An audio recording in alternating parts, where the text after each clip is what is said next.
Hello guys, তো চলে আসে একটা নতুন মজার রিজনিং নিয়ে।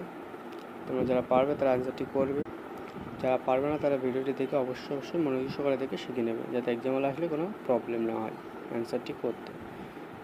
তো ভিডিওটি শুরু করার আগে বলছি, যারা ভিডিওটি এখন দেখছে তারা অবশ্যই লাইক, শেয়ার এবং সাবস্ক্রাইব করো এবং আমাকে সাপোর্ট করো। যত সাপোর্ট করবে তত নতুন নতুন মজার রিজনিং তোমাদের শেখাতে পারবো আমি। তো অবশ্যই তোমরা লাইক, শেয়ার এবং সাবস্ক্রাইব করো এবং তোমার বন্ধুদেরকে বেশি বেশি করে শেয়ার করো, যাতে তারাও দেখে শিখে নিতে পারে এমন রিজনিং কীভাবে অ্যান্সারটি করতে হবে আসলে এক্সাম হলে আসলে, যাতে কোনো প্রবলেম না হয়। তো অবশ্যই তোমরা লাইক, শেয়ার এবং সাবস্ক্রাইব করো। তো চলো দেরি না করে ভিডিওটি শুরু করা যাক। দেখো 10 থেকে আমার 100 এসে ঠিক তেমনভাবে আমাদের অপশান দেওয়া আছে, তার থেকে একটা অ্যান্সার আসবে। 10 থেকে 100 কী করে আসে সেটাকে দেখি। 10-এর স্কোয়ার করো, 10কে দুবার গুণ করলে দেখো 100 আসবে। ঠিক তেমনভাবে দেখো 9-এর স্কোয়ার করলে আবার 9 81, এখানে 90 আছে, হবে না। ঠিক তেমন 7-এর স্কোয়ার করলে 749, এখানে 50 আছে, এক বেশি আছে, হবে না। এখানে কিন্তু স্কোয়ারটা আছে, বেশি নেই কোনো।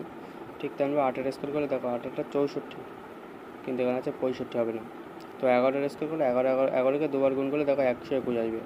তো অপশান ডি আমাদের কারেক্ট অ্যান্সার হয়ে যাবে। খুবই সহজ একটা রিজনিং।